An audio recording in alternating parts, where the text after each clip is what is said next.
con un paneo. Fernando Pinzás, creador, mente genial de Ballet Mecánico. ¿Cómo estás? ¿Qué tal? Gracias por el tiempo y por la entrevista y por venir hasta acá. Acá Lince Ander, también creador de la página Lince Ander, que está generando nuevos puntos de concierto y de encuentros culturales. Sí, de hecho el primer concierto lo hicimos a unas cuadras más arriba en Perituars hace poquito menos de un mes y junto con Daniel de Gato Robot, ¿no? Ujú. Fue una coproducción, pero bacán hacer un concierto en Lince.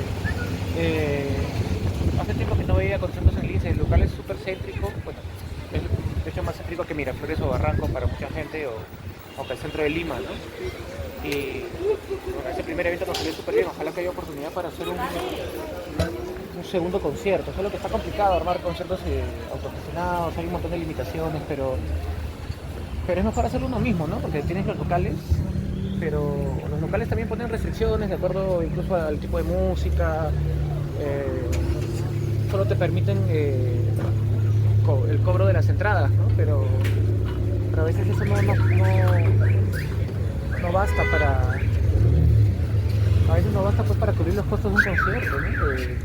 Tema de equipos, los pagos a las bandas. Cada banda tiene sus necesidades, ¿no? Tiene su...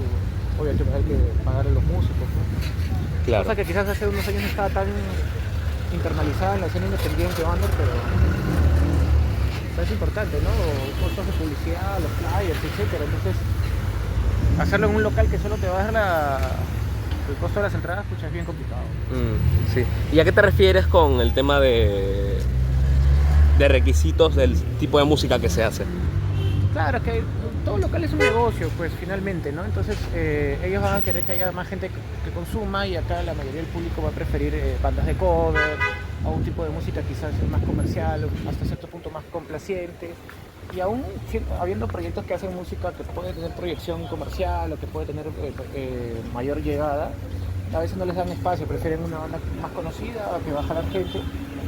O no confían, ¿no? No tienen fe. Los organizadores, perdón, los dueños de los locales a veces no tienen fe y no quieren apostar por bandas nuevas. Hay locales que sí lo hacen, ojo, eso sí hay que destacar, ¿no? Por ejemplo, Unión Central está abriendo espacios para bandas de distintas propuestas, ¿no? Incluso propuestas más radicales como hardcore, como punk.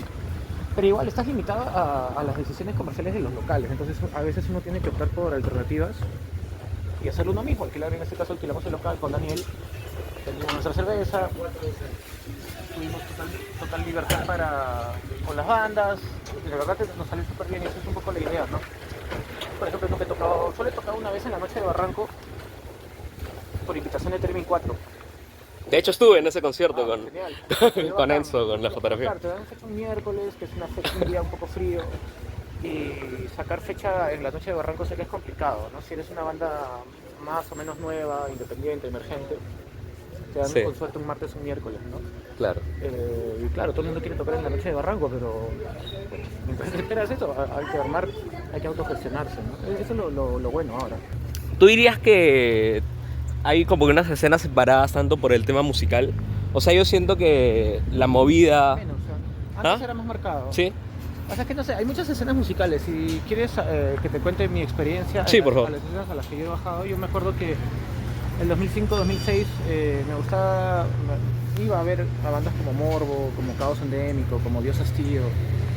Y estas bandas normalmente tocaban en el centro de Lima. Era muy raro verlos en Barranco. Sí tocaban en Barranco, pero era más raro. Había locales como Bernabé, ¿no?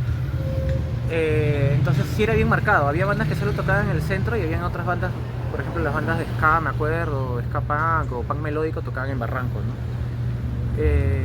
Era bien marcado, me acuerdo, puedes preguntarle a la gente que tiene más de 35 años, ¿no? O pregúntale a los mismos chicos de Morbo, ¿no? Son mis patas. Pero ya hubo un momento en que todo se empezó a entremezclar, lo cual estuvo bien, y empezaron a hacer eventos en el centro de Lima, por ejemplo la Casa del Auxilio, donde bajaba gente de todos los barrios, ¿no? Gente que normalmente no bajaba al centro, gente de Miraflores, San Isidro, de repente de Barranco, que queríamos ver cosas distintas, y eso está bacán. Entonces ya yo no veo ya tanto esa separación, ¿ah? Pero 2005-2006 yo creo que sí, estaba bien dividido, no físicamente, pero quizás mentalmente, ¿no? Ujú. Por varios factores, no sé, ahí podríamos conversar luego, pero hay varios factores. Ahora ya lo veo menos, ¿no? Ahora ya lo veo menos. Avísame. Sí, ya estamos. Estamos acá en el estudio, donde se hicieron pequeños detalles finales del disco. No, en realidad el proceso fue medio fragmentado. Ujú. Acá este espacio lo tengo hace 3 años, pero no, acá no grabamos mucho del disco. Más que nada, acá hemos ensayado, estoy haciendo los temas nuevos. No es propiamente un estudio, pero bueno, tengo los sintetizadores conectados a la interfaz, al DAW, entonces se pueden hacer un montón de cosas, ¿no? Porque la mezcla y las grabaciones de voces se hicieron en varios lugares, ¿no? La mezcla la trabajamos también con varios profesionales.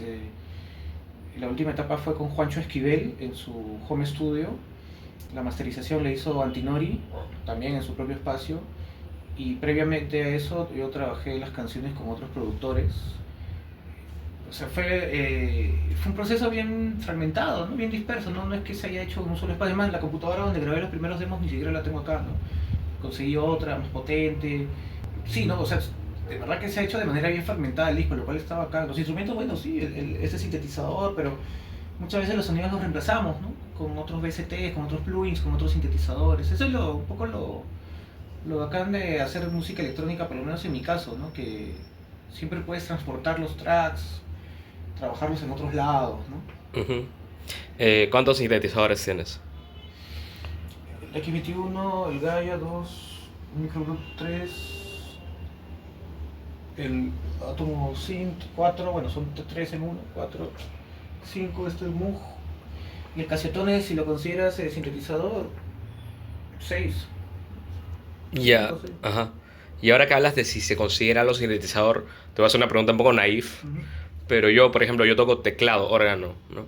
¿Y cuál es la diferencia entre un teclado, órgano con un sintetizador? El término técnico, teórico, no te lo podría decir con exactitud porque no me considero un especialista o un estudioso del tema, conozco el tema, pero el sintetizador, más que un teclado, es un instrumento que te permite generar sonidos a partir de manipulación de ondas. Alguien que vea este video me va a matar seguramente porque no estoy dando el concepto así memorizado, teórico, pero básicamente un sintetizador es un dispositivo que te permite manipular el sonido, generar sonido a partir de formas de onda, filtros, osciladores como el Low Frequency Oscillator, el LFO y los envolventes, ¿no? El ADCR, Attack, Decay, Sustain, Release. Para los que ven este video y conocen mejor el concepto, con exactitud me corregirán, pero es más que un teclado, ¿no? Te permite crear esos sonidos, puedes imitar, no sé, vientos, violines, distintas texturas, ¿no? O sea, las posibilidades de sonoras que te da un sintetizador son amplísimas, ¿no? ¿Y te parece que podemos hacer una demostración pequeña? Sí, claro.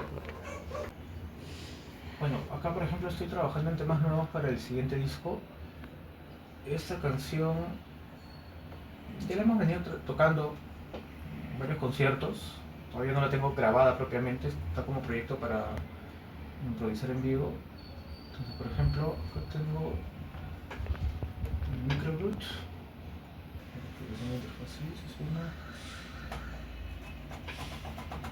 Vamos a ver. Ahora sí. Bueno, ¿qué había pasado? En un sintetizador, y esto no pretende ser de ninguna manera una clase, pero las partes principales que vamos a encontrar en cualquier sintetizador, por un lado son el generador de ondas, ¿no? Acá hay onda square, triangular, sawtooth, etc. El filtro te permite un poco cortar, manipular las frecuencias y aumentarle la resonancia, frecuencias graves, medias o agudas. Lo que estaba abajo acá era el envelope, que es el envolvente, es la forma del sonido. Todo está abajo, ¿no? Todo está en cero, por eso no suena, pero si le subo el sustain, que es digamos, el punto máximo al cual va a llegar esta onda una vez que yo toco el teclado, ya podemos empezar a escuchar, ¿no? Los parámetros en todo envelope son Attack, Decay, Sustain y Release. En ese sintetizador también están, ¿no? A, D, S, R, Attack, Sustain, Decay, Release. Si el ataque es muy alto, demora en sonar, ¿no? Toco y sube, pero si el ataque es corto, el sonido más rápido, más percutivo, ¿no? Voy a subir más. Si el attack fuera más largo, ¿no? Como un violín. Si el sustain es más corto, por ejemplo, se va a cortar rápido, sube, pero se detiene. Suelto el dedo, ¿no? Y se corta rápido. El release es la cola, digamos, ¿no? Cuando saco el dedo, el sonido se mantiene sonando, valga la redundancia. Estoy explicando de una manera muy intuitiva, me agarras en frío, la verdad. Pero por lo menos así yo lo trabajo, ¿no? El sustain acá está corto. El sustain es sostener precisamente el sonido.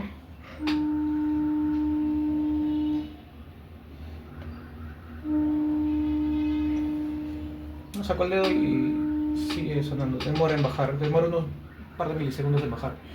Entonces, por ejemplo, si yo quiero un sonido de bajo, que es un poco la canción en la que estoy trabajando. Es un sonido bastante opaco. ¿Por qué? Porque el filtro está cortando frecuencias agudas. Ahora ya está, tiene más cuerpo, ¿no? Si corto la frecuencia aguda suena como opaco, parece que sube a través de una puerta, ¿no? A través de una pared. Acá voy subiendo. Es una secuencia bien básica. Yo lo hago esto en MIDI.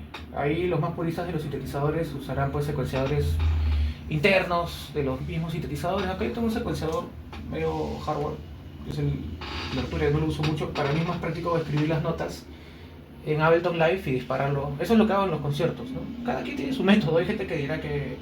Hay gente que prefiere usar todo DAW-less, o sea, sin el DAW, sin el programa, sin computadora, ¿no? Ah, ok. No es mi caso, yo no me quiero complicar la vida, entonces escribo las notas acá, es una octava medio italo disco, ¿no? Y disparo el clip. Ahora, si quiero que el sonido sea más punzante, debería cortar el ataque, el tiempo de ataque, el attack, ¿no? Es más rápido. Vamos a escuchar ahora. Y también el release, para que sea más cortante, ¿no? Ahí está. Me gusta que sea más cortado. Ahí está. Como son notas rápidas, entonces es bueno cortarle sustain y que sea punzante, percutivo, ¿no? Es un sonido de bajo.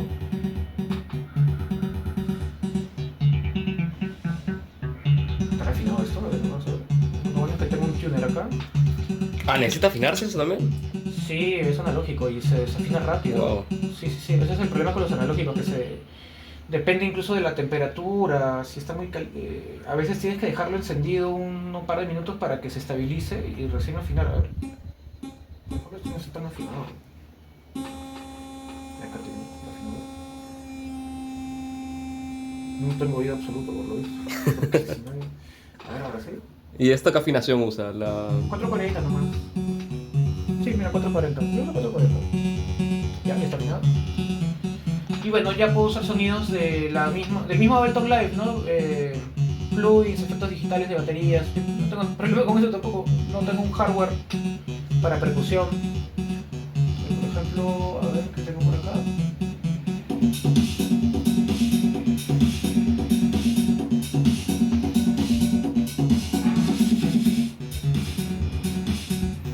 ¿Y esas son las congas que me mencionaste previamente que querías incursionar para el segundo disco?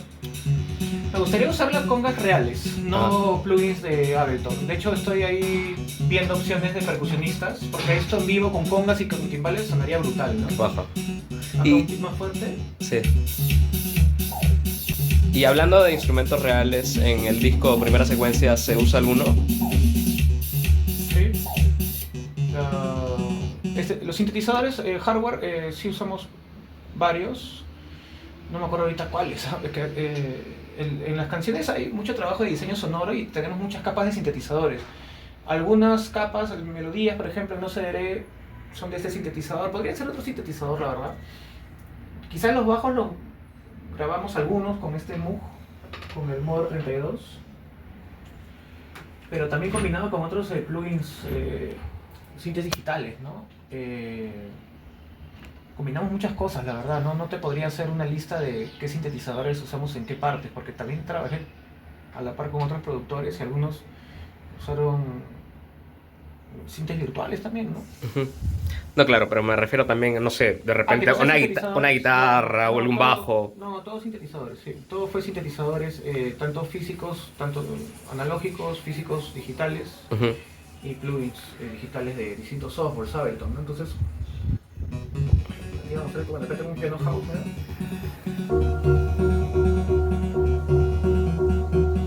Esto sí es instrumento digital, ¿no? Del propio Ableton.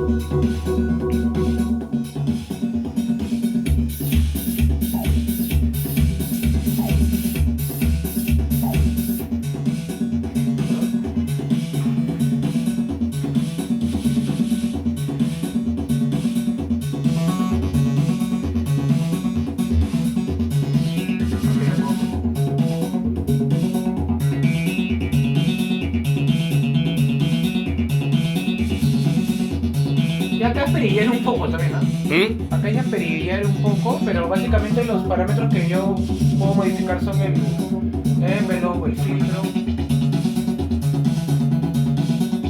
Claro, y bueno, o sea, te preguntaba lo de la guitarra porque, o sea, yo siento y yo he dicho bastantes veces, ¿no? Respecto a este disco, que más allá de la producción que me parece buenísima, ¿no? Siento que las canciones como tal, lo principal, lo que las hacen grandes son las melodías. Que yo siento que Gracias. tranquilamente podrías transportarlas a otros géneros y también Sí. serían grandes canciones. Lo que pasa es que yo para componer Ujú. trabajo de dos maneras. He aprendido a trabajar melodías de voz. O sea, yo hago letras, pero también hago las melodías de voz. Es decir, escribo la manera en la cual quiero que se cante, ¿no? Eh, no sé si me estoy dejando entender. Sí, o sea, compongo la melodía de voz, por ejemplo, en... Vamos a abrir uno acá, por ejemplo, Testamento, hago la letra y la melodía, la imagino, ¿no? Porque yo no soy músico académico, no soy músico profesional, pero sí he tenido que estudiar un poquito, ¿no? Llevar algunas clases, entender un poco de teoría musical para trasladar esas melodías que están en mi cabeza, esas melodías que uno puede tararear al piano. Entonces, el Testamento es así, ¿no?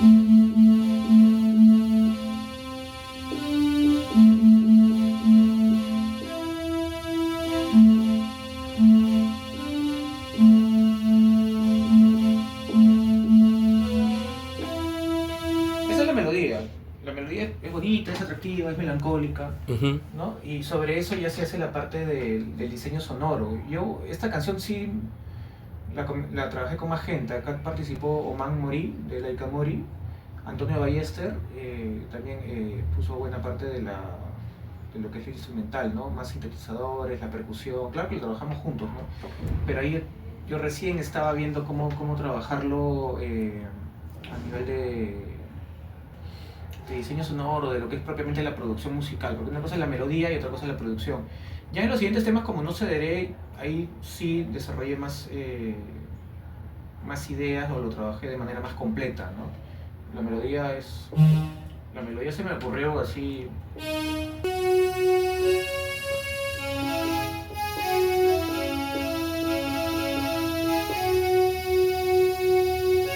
Solo estoy tocando la melodía, ni siquiera los acordes, ¿no? Porque yo de verdad que como tecladista soy bien básico.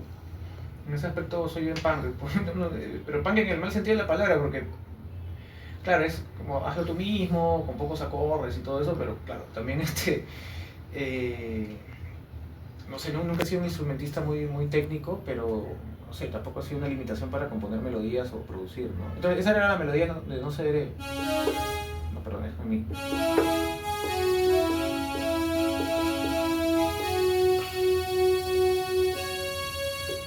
Ya sobre eso se hicieron los bajos, ¿no? La percusión, los elementos de percusión, tiene cencerros, tiene cositas medias latinas. ¿Qué más? Más secuencias, no sé, por ahí tengo el proyecto, ¿no? Pero sí, generalmente trabajaba melodías por un lado y luego la parte de producción, es decir, los beats, Ujú. darle forma a los beats, a los bajos, que yo le pongo mucho énfasis al diseño de los bajos. No como acá, el bajo de No sé, es también un poquito este patrón, ¿no? En octavas.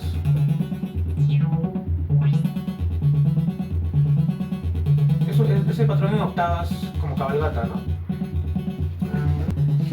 Pero sí, eso que tú me dices, otras personas lo han escrito, lo han comentado, ¿no? Que hay mucho cuidado en la parte melódica y eso es lo bueno de las canciones. O sea, una buena canción, independientemente de la vestidura que le des, de la producción, de si lo conviertes en italo disco o balada romántica o pop rock, si la melodía funciona, si la melodía es buena, ya tienes una buena canción. Un poco, Exacto.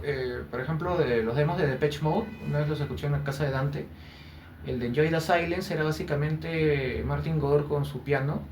Era hermoso, no solo la voz y el piano. Esa canción desnuda es un éxito, ¿no? Y ahora, la producción es otra cosa, esa parte, ¿no?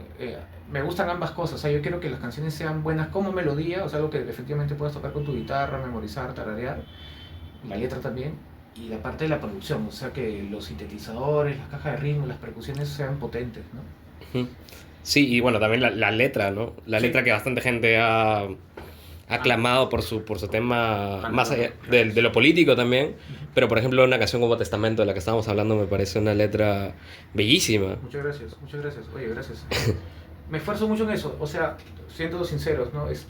Me toma mucho tiempo en hacer las letras. Soy medio obsesivo con eso, medio perfeccionista.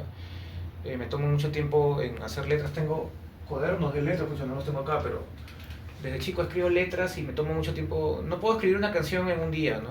Me tomo mi tiempo y esa obsesión por el perfeccionismo hace que me demore en producir.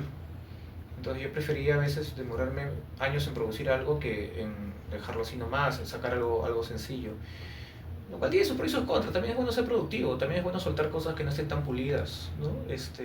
Pero creo que en el disco, por lo menos, las 8 canciones sí están bien pensadas, a Ujú. nivel de letra, a nivel de producción, a nivel de composición. Por lo menos yo estoy satisfecho. Y, y por lo que me han comentado, mucha gente le pareció bueno, o sea, ha tenido buenas críticas. Eso significa que estamos haciendo algo bien, ¿no? Claro. Y bueno, sobre eso que mencionas de a veces estar como que obligado un poco a soltar nomás, eso es muy curioso porque en los años 60, 70, o sea, literalmente por tema de contrato estaban obligados a sacar discos 2 por año, ¿no? Claro, pero imagínate, si eres los Beatles y estás ¿cómo era George Martin, creo que era el productor. Claro. Claro, si tienes a George Martin, tienes no sé cuántos arreglistas, tienes el estudio de Abbey Road, tienes todos los recursos a tu disposición y tienes toda la disponibilidad del mundo Y para toda la hacer música. prensa. Imagínate, genial, puedes hacer 2 buenos discos al año, ¿no? Y revolucionar la música, pero acá pues trabajamos contracorriente, yo soy el productor ejecutivo del proyecto, hay limitaciones que yo he tenido, artísticas, de técnicas, y he tenido que recurrir a otras personas. Entonces, en el disco yo siempre lo repito, o sea, los créditos están, yo he trabajado con 3 o 4 productores para hacer cosas que yo no podía hacer por mis limitaciones técnicas, ¿no? Ahorita tengo estos parlantes, estos sintetizadores, esta computadora, pero cuando comencé los primeros demos tenía solo este sinte que es bastante completo, pero no tenía una buena computadora para grabar, un buen programa, entonces necesitaba ayuda, no sabía hacerlo. Claro, después me metí a curso de producción y lo entendí mejor, pero a veces necesitaba buenos sonidos, a veces no sabía cómo manejar el DAW, no sabía el tema de mezcla tampoco, entonces ahí necesitaba una mano extra, ¿no? Pero claro, uno en este ser independiente no vive de la música, trabaja en otras cosas, tienes que buscar tiempo de un lado, del otro. Claro, sería hermoso pues que alguien invierta en ti, que te ponga todos los recursos, pero esa persona va a invertir si es que va a tener un retorno. Ahorita el tema de la música acá es medio precario, se están haciendo esfuerzos, se habla mucho de la industria musical, las nuevas escuelas de música lo refuerzan. Los chicos más jóvenes que están estudiando tienen más claro el tema del marketing, el tema de la industria musical, modelo de ventas, modelo de negocio, y está muy bien, ¿no? Y ojalá que se perfeccione eso, ¿no? Porque hay potencial, hay potencial. Ujú. Y bueno, sobre las composiciones, ¿cuál es la canción más antigua del disco? Como la última vez, como la Ujú. última vez. Esa la trabajé como un demo en Studio One, pero que ni siquiera sabía secuenciar por MIDI, o sea, no sabía cómo hacer un bajo, un bajo así, ¿no? Como el que te mostraba. No tenía los recursos para secuenciar por MIDI o tener un secuenciador analógico, no sabía cómo hacerlo, entonces lo tocaba, salía Ujú. descuadrado, salía fuera de tiempo. Esa fue la primera que hice ya con Oman, de Laika Mori, ya la trabajamos mejor, ¿no? Claro, y esa es como que más balada, ¿no? Entre Dream Pop, tiene cosas de New Order, un Ujú. poquito del New Order de la primera época. Claro, pero es una letra un poco más nostálgica. Sí, como todo el disco, un poco. La Mm. nostalgia por la niñez, la nostalgia por volver a la casa de tu infancia, esas cosas que a veces uno no puede romper, ¿no? Va por ahí, sí, sí, sí, sí. Dale, dale. Sí. Bueno, hace rato me hablaste sobre la diferencia entre la escena en el 2005 por ahí. Te quería preguntar, ¿de hace cuánto empiezas a tocar? Pues voy a tratar de resumirlo porque de verdad que es una historia un poco larga. Ajá, Nunca he sido un músico muy técnico, nunca he sido buen guitarrista, nunca he sido buen tecladista. Entonces, de repente, la primera vez que empecé a hacer canciones habrá sido 14, 15 años, cuando me regalaron una guitarra y ahí un poco tratando de imitar cosas que escuchaba, ¿no? Punk, no sé, grupos como Ramones, Narcosis, Leucemia, G3. Hice un primer grupo en el colegio, que nunca tuvo un nombre oficial, que era con dos muy buenos amigos del colegio.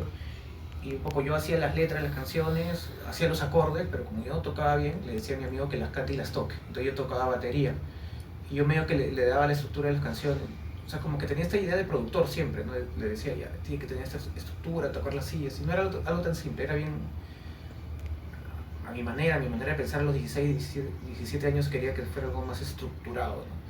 Pues tenía esta idea de diseñar las canciones y si no podía tocarlas, que las interprete este amigo que sí tocaba bien y cantaba bien. Ese fue un primer grupito. Grabamos como juego un cassette, un demo que si quieres te lo muestro, 2004. Que era un ensayo, o sea, pusimos una radiograbadora y grabamos el ensayo. Y había un cover de Narcosis, de Autopsia, de G3 también, y dos temas propios que son de mi autoría, ¿no? Bueno, uno en realidad, el otro era instrumental. Ese grupo lamentablemente se disolvió porque, en fin, cosas de chiquillos de 17 años que no nos poníamos de acuerdo y de repente yo tenía ideas mucho más claras en la música, de cómo quería hacer la música. Tenía bien marcado que quería hacer este sonido, punk 77, punk 70, rock and roll. Y ellos no, entonces se abrieron, hicieron un grupo de covers y siguieron tocando y bueno, ahora ellos ya no tocan, ¿no? Se dedican a sus profesiones y lo va súper bien. Fueron a vernos a Ballet Mecánico hace poco, me alegró verlos y siempre buenísima onda. Joseph y Pedro, les mando un abrazo. Siguieron tocando, como te digo, hicieron su grupo de cover. Luego yo empiezo a bajar, me vinculo de alguna manera, me avisan, conozco un poco esta movida subte. Yo ya iba a conciertos de leucemia, inyectores, he visto 6 voltios de más chicos, ¿no? En el cole, en la época del cole, dale vuelta. Leucemia era lo máximo, ¿no? En esa época, era el grupo más, que más convocaba gente. Pero ya luego me vinculo a la onda subte, las tocadas en Quilca, había en Santa Anita, había en varios barrios, ¿no? Uno de esos primeros conciertos fue en La Victoria, por mi colegio, ¿no? Por el Reina de las Américas, era en una casa. Era una casa con unos amplificadores, súper autogestionado, ¿no? Y ahí conocí a mucha gente bacán, mucha gente de la que sigo siendo amigo ahora, ¿no? Y todos chibolos, así, chicos de menos de 18 años. Ese concierto fue bacán, ¿no? Porque era ver el punk de otra manera. Uno tenía la idea de que el punk era 6 voltios, dale vuelta, que era lo más comercial, pero de pronto veías que había conciertos en casas con un montón de gente sacándose la mierda en el pogo, rompiendo todo. Fue bacán, ¿no? Y de ahí, bueno, empecé a ir a conciertos de bandas como Morbo, Dios Hastío, Autonomía, también los vi, Caos Endémico, que son mis amigos, como ahí a curiosear, ¿no? A ver qué onda, quería ver algo auténtico. Y creo que en el rock nacional no había cosas auténticas en ese momento. Todo era muy comercial, las bandas de punk melódico cantaban de cosas muy superfluas quizás, ¿no? Y eso me parecía, más allá de lo musical, me parecía auténtico y empecé a bajar esos conciertos. Y hice una segunda banda que duró poco, donde cantó Miluska Gallo, que después fue productora de Carlos Orozco, hace poco, Milu. Hace poco la vi en redes, ¿no? Y ella tenía 16, yo tenía 17, hicimos una bandita, que también nunca tuvo un nombre, ¿no? Tocamos en una casa una vez, esa fue la primera vez que toqué en vivo con una banda, era punk rock, ¿no? Hicimos covers de Desechables y un par de temas propios compuestos por mí, ¿no? Luego, después de eso, estaba viendo, no encontraba con quién tocar, o sea, no sentía compatibilidad con nadie, no conocía gente que esté un poco en la misma onda musical que yo, o si las conocía, no sé, no nos conectábamos, simplemente yo también creo que siempre he sido muy de andar por mi lado, de ser muy solitario, individualista, no sé. Y bueno, tiempo después armé una banda que se llamó Televisión SS, que por si acá el nombre no es un homenaje a nada raro, no es neonazi ni mucho menos, sino que más bien era una parodia de todo este rollo de las bandas punk de los 70 que usaban como símbolos nazis los mismos Sex Pistols. Claro, Sid Vicious tenía Sid su... Vicious. Claro, que ahora ya no se entiende mucho, pero en una época creo que era divertido, ¿no? Como que era una forma para mí de ridiculizar lo que le llamaban el Shock Value. Bueno, era un homenaje, ¿no? Era un homenaje a eso. Claro. Bueno, hablando de eso, incluso el mismo Bowie también en su época de Thin White Duke. Claro, el mismo Bowie. Y no eran nazis, ¿no? O sea, Sid Vicious, nada que ver, ¿no? Era un acto, sus medios de provocación. Y no sé, el nombre era simplemente un homenaje a eso, un homenaje un poco infantil, ¿no? Una parodia. Y bueno, un poco de Television tal vez. No, en realidad creo que la idea del nombre de la banda era algo así como Televisión Basura, que primero creo que se llama Televisión Basura, luego Televisión Basura Sociedad Anónima, y después ya dejó Televisión Basura SS y ya se fue reduciendo, ¿no? Era un nombre un poco absurdo, y ahí yo tocaba teclados, o sea, empecé a escuchar grupos que tocaban... a mí no me gustaba mucho la música electrónica, no me llamaba la atención en esa época, cuando tenía 20, 21, pero empecé a descubrir grupos por amigos con los que escuchaba música o por foros, por blogs. Empecé a conocer grupos que partían del punk y usaban sintetizadores, ¿no? Uno que me pareció súper interesante fue Screamers, ¿no? Que en lugar de tocar guitarras todo era sintetizadores y batería, y era bien furioso, bien ruidoso, ¿no? También bueno, estaba Suicide y más bandas que uno iba descubriendo con los amigos intercambiando música. Entonces dije, puta, sería bacán hacer algo así, punk con teclados, con sintetizador. Y así nació ese grupo. Y ahí yo aprendí, ni siquiera aprendí, o sea, algo muy básico en teclados, tocaba un par de notas y tocamos varias veces. Llegamos a grabar un cassette también, tocamos con varias bandas de la época, Morbo, Autonomía, Generación Perdida, ¿no? Y era un sonido entre punk, por partes post-punk, ¿no? Guitarra, bajo, batería, sintetizador. Pero igual el grupo como que ahí era medio inestable, no nos lo tomábamos tan en serio, y yo ahí empecé a interesarme por los sintetizadores. Entonces fue que conseguí mi primer sintetizador, que fue ese de ahí, el DX21. Lo compré Giro Leticia, y de ahí es que Televisión SS cumple su ciclo, la gente se dispersó, no siguieron con el proyecto, más que no siguieron con el proyecto, es que no estaba funcionando mucho y yo ya quería hacer otro tipo de música, más electrónica propiamente. Ahí es que conozco a Dante González por un amigo en común. Y nos hicimos amigos, a él le gustan los vinilos, a mí también, yo ya escuchaba, ahí ya me empezó a gustar el New Wave, el post-punk, cosas como Kraftwerk, ya empecé a afanarme con Kraftwerk, con Malaria, Front 242, Nitzeret, Lison Dangereus, DAF, toda esa época maravillosa de la música, el techno-pop industrial, Throwing Gristel, Chris Ancosi, wow, un montón de grupos que empecé a escuchar en esa época, Exmel Deutschland, grupos mucho más under también, que iba, como te digo, iba conociendo como por amigos, ¿no? Entonces conozco a Dante y le muestro los demos que yo venía trabajando, algunos con Televisión SS, y le dije, oye, mira, sería bacán hacer algo así, ¿no? Pero más techno, un poquito como en la onda del minimal synth, un poquito en la onda de Divo, de... ¿Cuáles eran los referentes esos de repente, no? Entonces ahí surgió Varsovia un poco, el 2012, ¿no? Todo en la casa de Dante, porque él es un museo de sintetizadores en su casa, ¿no? Yo a la justa tenía ese que ni sabía usarlo, y después me conseguí este Roland Gaia, que lo usaba para melodías, ¿no? Entonces iba a la casa de Dante, le decía, oye, tengo esta idea, nos juntábamos, llameábamos, siempre con sus instrumentos, y él mezclaba todo, tenía todo para grabar, ¿no? Y así salieron las primeras canciones de Varsovia, eso fue 2012, y ya para agregarle voz, convocamos a Sherry Corleone, que tenía una bandita llamada Psicoxtáticos, que era como rockabilly, onda Sonic Youth, una mezcla de Sonic Youth con rock and roll, con rockabilly. Y ya se armó el combo, éramos los tres, ¿no? Ella le metía las disonancias de guitarra, los ruidos en la guitarra, nosotros la parte electrónica, era un sonido bien 70s, 80s, que podía pegar con escena dark, podía pegar con escena electrónica y con escena industrial. Le hemos tocado en algunos eventos más de, ¿cómo te digo?, tipo rave, en algunos eventos con DJs, hemos tocado con bandas industrial o con bandas dark wave, ¿no? Eso fue Varsovia, que fue del 2012 al 2017, ¿no? Que el grupo termina, pero claro, resumiendo, cuando empiezo a tocar 17, pero no tan seguido, creo que empecé a tocar de manera más consciente de repente del 2009 con Televisión SS, y de ahí no paré, ¿no? De ahí no paré. Antes eran intentos, o sea, en casa, haciendo canciones, escribiendo, viendo qué hacer, ¿no? Con quién tocar, porque tuve varios proyectos fallidos también, ¿no? tuve varias bandas que quedaron ahí, que no funcionaron, que no me llenaban. De repente ensayábamos, pero no me sentía cómodo. Y es por eso que al final decido hacer ballet mecánico casi como un proyecto de estudio, o sea, donde yo tenga el control de todo, ¿no? Quizás, tal vez no todos funcionamos para banda, pues, ¿no? Claro. Sí, y bueno, ya que mencionas Varsovia, que digamos es como que, bueno, aparte de ser tu proyecto previo, es también como un proyecto como que ya mucho más a la luz, ¿no? Con todos los reflectores, ¿no? Digo, bueno, dentro de lo que se puede, ¿no? En el mundo Sí, banda. es un proyecto de culto casi. Claro, ¿no? claro. Es una banda de culto, porque Sí. tampoco éramos tan... A ver, vamos a ver, ¿quién es famoso acá? Vivimos dos planos en la música, el plano más comercial, que para mí básicamente sería Grupo 5, Lívido, ¿quién más? Tony Rosado, Marisol. Y el rock no pinta ahí, ¿no? El Claro. rock y la electrónica creo que pintan algo más alternativo. Ujú. Y ahí en ese alternativo hay un montón de variedad, ¿no? Hay un montón de estilos, hay un montón de artistas independientes, desde los estilos más radicales y extremos hasta los estilos más pop, ¿no? Más melódicos, más amigables. Ujú.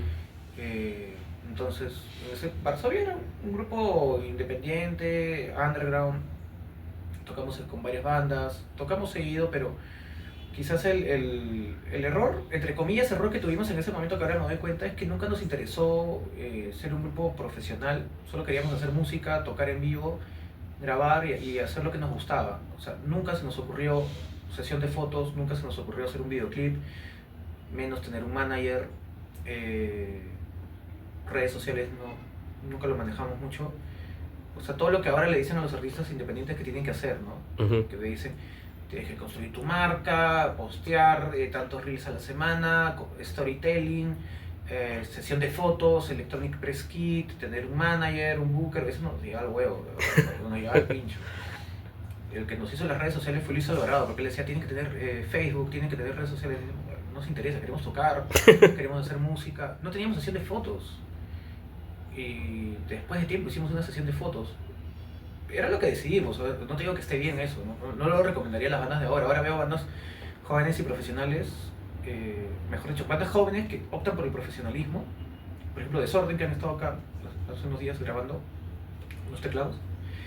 Ya son chibolos, tienen 18 y ya ellos mismos están buscando su sesión de fotos. Están pensando más en su imagen, están construyendo su imagen y eso está súper bien.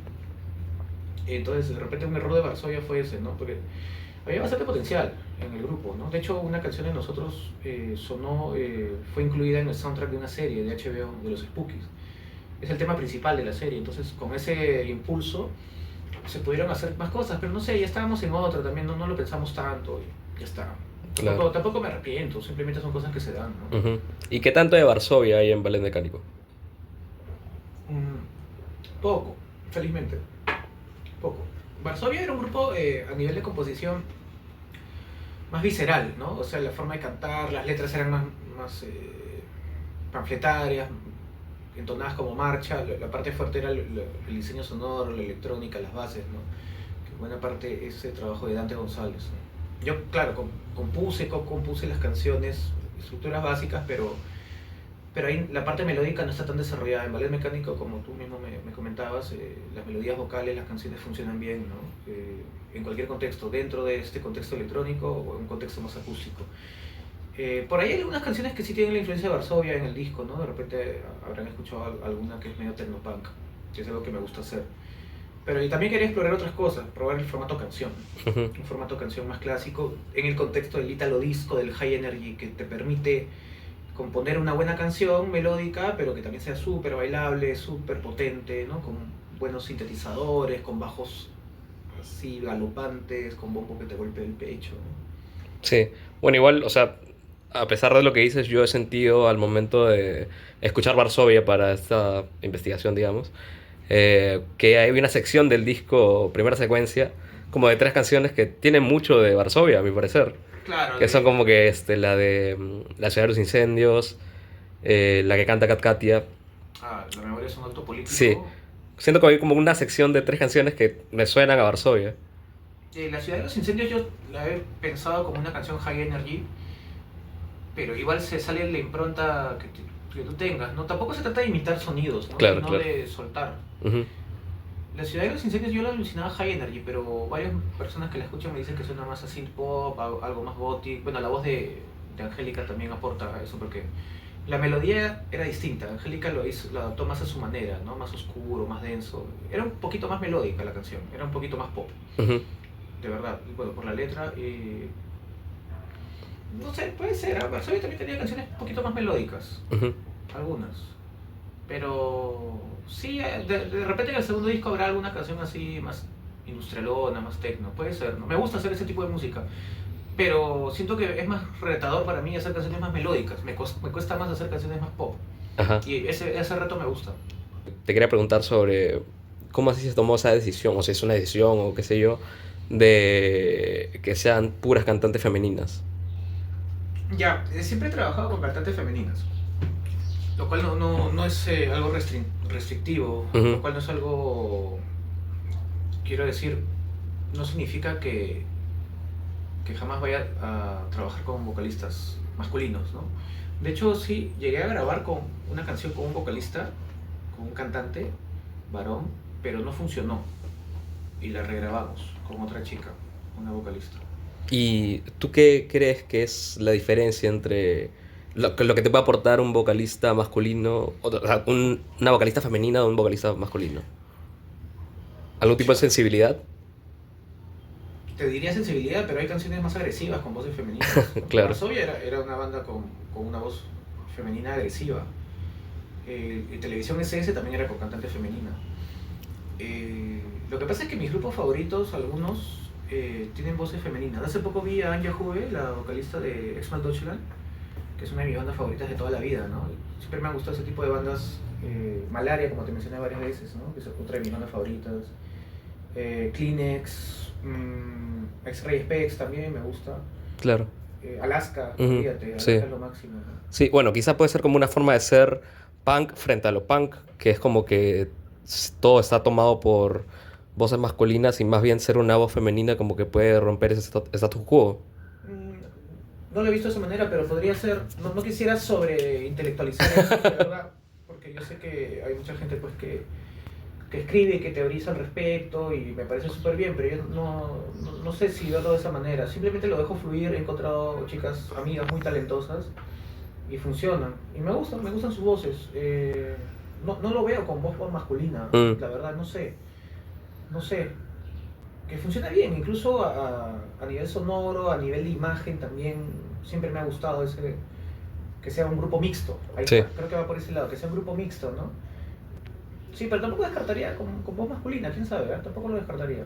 claro. Y digamos que esa onda de la banda mixta Ujú. empezó, digamos, de una manera under con ¿qué? Con Velvet Underground, ¿podría ser o no? No sé, me agarraste ni idea. Puede ser más con el punk, yo creo, ¿ah? Un poquito más. Yo pienso que las bandas punks le dieron mucha. Hay gente que va a decir que no, pero bueno. En mi opinión, le dieron mucha presencia, más presencia de lo normal a las mujeres. Mira, por ejemplo, X-Ray Specs, Killjoys, una banda que por ahí no la sacan, una banda de los 70 que la bajista era mujer, muy buena. Adverts, Gay Advert en el bajo, muy buena banda. Siempre en el bajo, ¿eh? Qué loco. Como Talking Heads. Talking Heads, claro, también en el bajo. Pero hay varias bajistas mujeres, ¿no? Sí, en el punk, en el New Wave bastante, ¿no? Antes no. Pixies. Claro, Pixies, después está Black Flag, tenía una bajista, ¿no? Ahorita te digo un par más. Mencioné la banda Kleenex, ¿no? Que es una como las Slits de Suiza. Vice Squad, increíble, Becky Bondage. Siouxsie, Exmal Deutschland. Y en España, pues, Alaska, Vulpes, Desechables, Último Resort de todas las bandas punk. Ana Curra. O sea, sí, yo lo veo como yo escucho bastante esa música, hay una presencia femenina más mixta. En el rock progresivo no hay presencia femenina. ¿Cierto, no? Hay un punto en contra del rock progresivo. No conozco, debe haber. Pero de las bandas emblemáticas que todos conocemos, King Crimson, Pink Floyd, Jethro Tull, Genesis, Yes, etc., Camel, no sé, no hay mujeres. Es verdad. Punto para el punk. Ganó el punk nuevamente. Claro. El Italo Disco ni hablar, o sea, el Italo Disco ya es otro mundo para mí, que lo he explorado en los últimos años y ahí, bueno, a nivel de voces son maravillas, ¿no? Las voces femeninas. Hay un montón, siempre son proyectos de 2 o 3 canciones, ¿no? Pero ahí hay bastante también. ¿Y tú a la hora de componer piensas en algún tipo de personaje o lo haces como que sin pensar en eso? ¿En qué Una sentido? ambigüedad. ¿En O qué sea, sentido? te pones en papel, ya que la canta una chica, ¿piensas en eso o lo compones así nomás de lo que te salga? No, lo compongo así nomás porque si analizas las letras, ninguna está en femenino. Mm, Ninguna se refiere. Queda en la ambigüedad. Podrían claro, estar ambiguo. sí, es verdad, ahora que lo pienso. No, no, no. Pero sí, se crea personas. Cuando tú escribes una letra, no necesariamente tiene que ser tu vivencia. Es un personaje, una historia que tú creas, ¿no? No son canciones autobiográficas tampoco. Son personajes. Y Ujú, van a haber más historias así, ¿no? Son personajes que tú vas creando, son historias que se crean. Es bueno que se sepa eso también, ¿no? sí, para evitar malos entendidos también. No sé si malos entendidos, pero también para que haya cierta flexibilidad, ¿no? Por el contrario, para que uno no se restrinja como compositor Claro, o como letrista, porque si solo vas a cantar lo que te pasa, qué aburrido. sí, Más bien el artista debe ahí crear historias, personajes en base a las experiencias. sí, también, o sea, he conocido varios compositores que me dicen, oye, la verdad ya no me siento identificado con lo que canté y se les hace un problema neurótico y eso, Ah, ¿no? bueno, ahí depende de qué tipo de compositor o de intérprete seas, ¿no? Si eres más profesional y frío, normal, creo, bueno, depende de la canción, no sé. Ahora, cantar con sentimiento también está bien, ¿no? Sí, bueno, es complejo. Las participantes de este disco cantan con mucho sentimiento, eso sí. Han hecho suyas las canciones, ¿no? Ujú. Y bueno, ya que hablamos de esas cosas neuróticas, ¿aún no has llegado al punto de sentir, esta canción ya, la verdad, ya no quiero tocarla? No, ni que fuera pues Paul McCartney. Paul McCartney tiene 80 años y sigue tocando Los Yesterday, Midú la sigo tocando. los Beatles, feliz, olvídate. Hay que pisar tierra, ¿no? Acá todos somos, acá nadie es estrella, todos somos trabajadores de No la hay música, del divos. arte. Todo, por supuesto que no, menos acá en Perú que todos estamos trabajando a contracorriente. No, ninguna, no, no, no, para nada, al contrario. Eh, Quizás hay canciones que me gustan más que otras, sobre todo para tocar en vivo. Hay canciones que son un poco difíciles de tocar en vivo, porque ya todo está grabado, diseñado y son tantas capas de sintetizador que ya no sabes cuál deberías tocar en vivo. A veces es más fácil poner play nomás y que corra la canción. Ese es un poco el tema con la música electrónica, ¿no? Con este tipo de música, Claro. que hay una parte que no puedes tocar en vivo, el backing track, y hay partes que sí puedes improvisar. Por ese lado sí hay canciones en las que me puedo desenvolver mejor que en otras. Puede ser, ¿no? Me hablabas de este cuadro que te ha acompañado desde el 2004, ¿verdad? Claro, este es el póster de la naranja mecánica, lo tengo ahí. Y bueno, esta película, el soundtrack es, se podría decir como que un pie para la música electrónica también, ¿no? Sí, sí, sí, ahora que lo mencionabas es verdad, debe ser de los primeros, porque la banda sonora me encantaba, yo también la escuchaba bastante en una época, ¿no? De adolescente casi. Y sí, debe ser una de las primeras referencias que yo tuve de música electrónica, ya más experimental. Claro, porque es como que música clásica, piezas clásicas llevadas Sí, al claro. cinte. Es uno de los primeros, debe ser de las primeras bandas sonoras con música electrónica de la historia, con Moog, Claro, ¿no? y tan Wendy Carlos, Wendy es Carlos. alucinante. Y bueno, ¿qué más tienes acá en la colección que quieras mostrar? Bueno, tampoco tanto. Unas cosas que. Lo que pasa es que antes de tener el proyecto como ballet mecánico también era selector de vinilos. Algo que ya no haría sinceramente porque es un poco complicado llevar los discos. Los discos se maltratan, ¿no? Y ponía mucho Italo Disco, High Energy, cosas como Taps, ¿no? Que son bien bacanes. Acá hay algunos compilados que he conseguido de varios lados. Este es el sello Gapul, es un sello argentino que editaba ese tipo de música. Tenía también cosas de Patrick Cowley, por ahí Divine, Bobby Orlando, ¿no? Y son cosas maravillosas. Este es un compilado argentino, ¿no? Bueno, lo comía. Ese también es del sello Gapul. Me gustan las portadas, ¿no? Es una estética bien propia. Mm, Y es algo que no se menciona mucho, ¿no? De la influencia del Italo Disco en otros países como Argentina. En México es más evidente, ¿no? Almendra, que es un grupo trujillano que también hace música disco. Es ¿Trujillano? sí, sí, sí, es una rara. Acá tengo un 45 de ellos también. Wow. Son de hielo. Otro almendra, ¿no? El almendra No, de... no, no. Pero últimamente le han redescubierto bastante. Incluso sale un compilatorio que hizo Burr Records. Bacán la portada. No son tan conocidos, qué loco, pero en Trujillo sí. Bueno, Desire, otra influencia. Hay discos raros de música disco que a veces consigo por ahí. Pussy, no sé cómo se pronuncia. Está genial. Christian Cozy, otros de mis referentes. Cerrone, Christian Cozy, Fancy, también tengo varios discos de él. Me encanta. Este bacán, es un disco bien emblemático peruano. Es un protesta. Sí, de Manuel Acosta Ojeda creo que es. Son cosas raras que uno va consiguiendo. Ernesto Sánchez Fajardo y Manuel Acosta Ojeda. Uno de los primeros discos de música de protesta acá. Pintor geométrico, otro referente. Bueno, cosas raras que uno consigue por ahí. Dios tío siempre.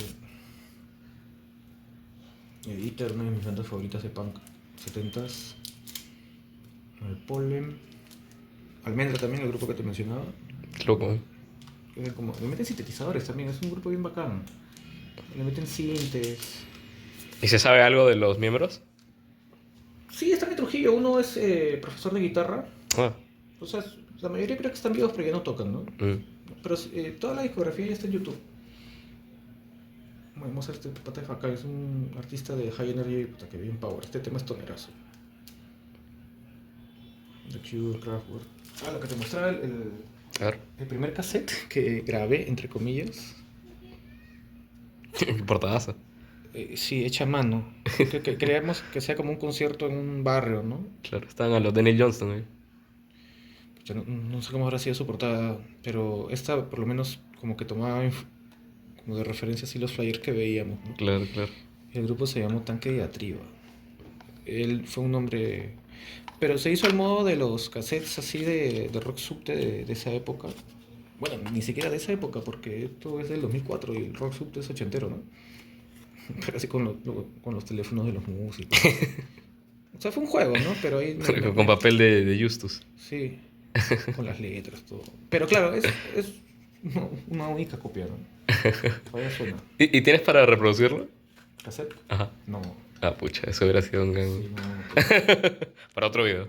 Puede ser vinilo. No, es que suena malazo también. O sea, era un ensayo hasta las patas, ¿no? Recién estábamos tocando, yo toco la batería. Sale malazo. Bueno, ahí tengo más cosas. O sea, más he estado comprando en los últimos años este tipo de música. Yo escucho más cosas, ¿no? Pero este tipo de música para ponerlo en fiestas, en eventos, me parece genial.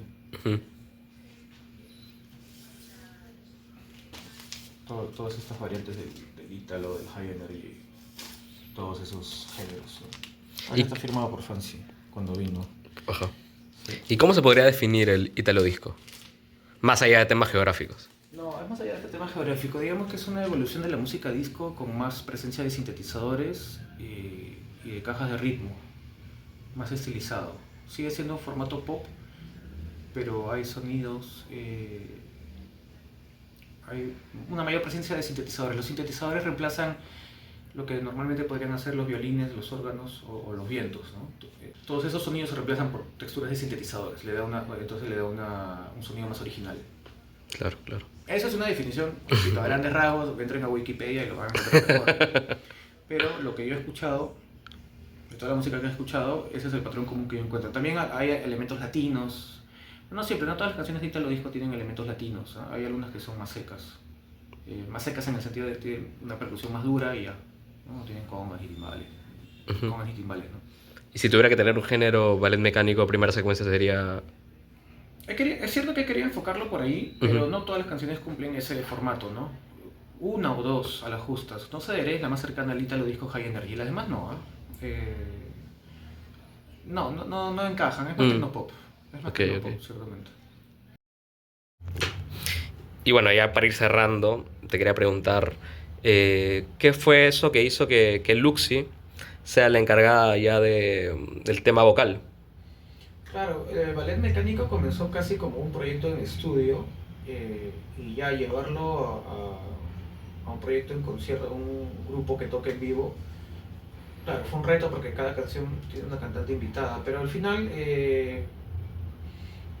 Luxy, no sé, somos amigos, hay buena onda, hay química y simplemente fluyó. Fue la persona con la que tuve de repente más confianza.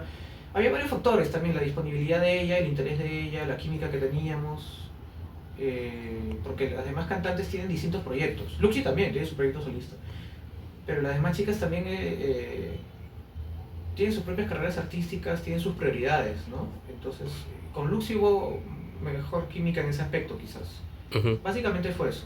claro. ¿Y se podría ir adelantando que ella va a ser la encargada en el segundo disco? Sí, sí, ya lo hemos conversado, faltaría grabarlo, pero es todo un reto. O sea, estoy grabando temas nuevos, solo que me va a tomar tiempo. No te podría decir que este año lo voy a sacar, sería el próximo, pero en principio sí. De hecho, hay temas nuevos que los estamos tocando en vivo y ella los canta. Y también podría haber cantantes invitadas en algunos temas, eso sí me parecería bacán. Claro. Bueno, por ejemplo, yo fui al último No Nunca, al No Nunca 2, y ahí estuvo tanto Elba, El Vacío y Luminiscencia. Claro, Claro, eso es fue un gran bacán. show. Gracias, eso es bacán porque hay amistad, hay química. Como Mm, Angélica ha tenido una banda antes, que ella lideraba en realidad, que se llamaba Espectro Calío. Entonces, si estamos en un concierto y ella está por ahí y quiere subir a cantar, bacán, ¿no? claro. Eso es lo bacán, de mantener esa química o esa buena onda en las bandas, en los músicos. Y sobre el Ya es tarde, Ujú. Ya es muy tarde. ya es muy tarde. Cuento el flyer, creo. Eh, bueno, fue la primera hace poco, ¿no? ¿Y a qué se debe el nombre? ¿Ya es tarde para qué? Ya es muy tarde, Ya es muy tarde. Es una canción de Parca. Creo Ah, que ok. se llama Tardes y me gusta la canción, me encanta. La forma tan dramática como dice, ya es muy tarde. Sí, también es una forma un poco apocalíptica de ver las cosas, es un poco pesimista ante la situación que estamos viviendo no solo a nivel de Perú, sino a nivel mundial, ¿no? O sea, estamos cada vez al borde del colapso. Y creo que representa un poco eso, ¿no? Ya es muy tarde para cambiar las cosas, básicamente. Ya es muy tarde para volver a empezar en general en nuestras vidas y en cómo está el mundo. Y aún así se pueden tomar alternativas o se pueden tomar decisiones. Pero sí, parece que ya es muy tarde, ¿no? Sí. Quizás no es una frase muy optimista, pero hay que ser realistas también. ¿Cuál fue ese disco que te marcó en la vida? Varios. Un par. O el primero. Uy. Bueno, no sería el ejemplo más emblemático, pero un primer CD que tuve que lo escuchaba, que atesoraba mucho, era uno de Black Sabbath. Mm, Era un compilado de Black Sabbath. O sea, no te voy a mencionar los clásicos álbumes de Black Sabbath, sino ese compilado, que se llama algo así como We Sold Our Souls for Rock and Roll. Nosotros vendimos nuestro alma al rock and roll. Es un compilado de la mejor época de Sabbath, ¿no? Yo lo escuchaba a los 14 años. Ya conocía Sabbath por programas de televisión como Distorsión y me encantaba, ¿no? Me encantaba, esta es mi banda favorita. Y ese disco era curioso porque no tenía reproductor de CD en esa época, no había en mi casa todavía. Y pucha, que tenía que ir a cabinas de internet para escucharlo. O sea, tenía que alquilar una cabina de internet para escuchar el disco, ¿verdad? Bueno, eso es un recuerdo muy Entonces, tierno y poderoso, ¿no? tenía que atesorar ese Hasta disco. para una película podría ser esa Atesorar escena. ese disco porque no era fácil de escucharlo, tenía que ir a un momento especial de escucharlo de corrido, pucha, era una maravilla, o sea, se disfrutaba la música, ¿no? Ahora es más fácil, tienes Spotify, plataformas, y con un clic escuchas, o sea, que toda la historia de Black Sabbath, toda la historia de la música mundial está a un clic de distancia, ¿no? Pero antes, pues, era más que nada CDS. Creo que la época en la que la música más me conmovió, me movilizó fue entre los 14 y 17, ¿no? Todos los discos de esa época son los que más me marcaron. Y no hay nada de música electrónica en esa época, yo no escuchaba mucho, no me interesaba. De Narcosis, Primera Dosis, muchas cosas de rock subte, ¿ah? Las escuchaba mucho. Pasan los días de G3, de cabeza, de arriba a abajo, ida y vuelta lo escuchaba. Leucemia, varios de Leucemia. Eutanasia, el caso de Eutanasia también, ida y vuelta lo escuchaba. Eso en esa primera etapa, ¿no? Después, es que no te podría decir un disco, son etapas. Quizás ese de Black Sabbath. Después, no sé, Velvet Underground con Nico, el disco solista de Nico, el primero, Chelsea Girl, me gusta más que el de Velvet, sinceramente. Me gusta Dicen más. que la carrera de Nico es más interesante que la de Solista, los sí, demás me solistas, gusta ¿no? más. A mí me gusta más. Hay gente que le gusta más Velvet, pero Nico es más depresivo, melancólico, más triste, más etéreo. El disco Marvel Index de Serge Shore, pucha, que son súper tristes, ¿no? Velvet me gusta, pero me gusta más Nico.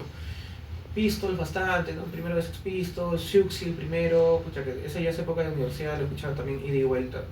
The Scream se llama el primer disco de Siouxsie. Ya en otra etapa de mi vida, ahora último, en los últimos años discos que me encantan. El segundo es Javier Mena, me encantan, o sea, de todas las canciones. El álbum Megatron Man de Patrick Cowley es uno de mis discos favoritos ya en esta etapa de mi vida más avanzada, digamos, ya no soy adolescente, pues no soy tan joven. Porque sí, yo sí creo que la música te golpea emocionalmente en esa edad de adolescencia, primera juventud. La pubertad. Cuando estás más libre, cuando estás... Tienes tiempo para todo eso, Cuando ¿no? tienes tiempo para todo, tienes tiempo para escuchar música, no tienes más responsabilidades, estás definiendo tu identidad y las cosas te sorprenden más rápido. Es verdad. Entonces no es lo mismo escuchar Ramones a los 14, por ejemplo, que escucharlo pues a los 30, ¿no? A los 14, 15, claro, te impacta, ¿no? Te emociona, quieres escuchar más, te vuelves adicto. Es igual, las Te chicas obsesiona. como los chicos, las chicas que escuchan K-pop, por ejemplo, que son 14, 15, están súper emocionadas, ¿no? A esa edad te emociona todo tipo de música. Pero todavía hay cosas que me gustan, cosas que me siguen impactando, quizás con menos intensidad, ¿no? Yo creo que también a medida que creces ya te vas impresionando menos. Pero una de las últimas cosas en estos últimos 5 años, por lo menos, que me ha impactado ha sido Patrick Cowley, ¿no? Como te digo, ese álbum Megatron Man, o sea, que es una clase maestra de diseño sonoro. Y es una influencia, yo creo, ¿no? Para ballet mecánico. Entonces, sí, esos serían algunos de varios, ¿no? Algunos de varios discos. Excelente. Bueno, muchas gracias, Fernando. Ha sido un gusto conversar contigo. Aquí, Ya. todo el tiempo. Chao.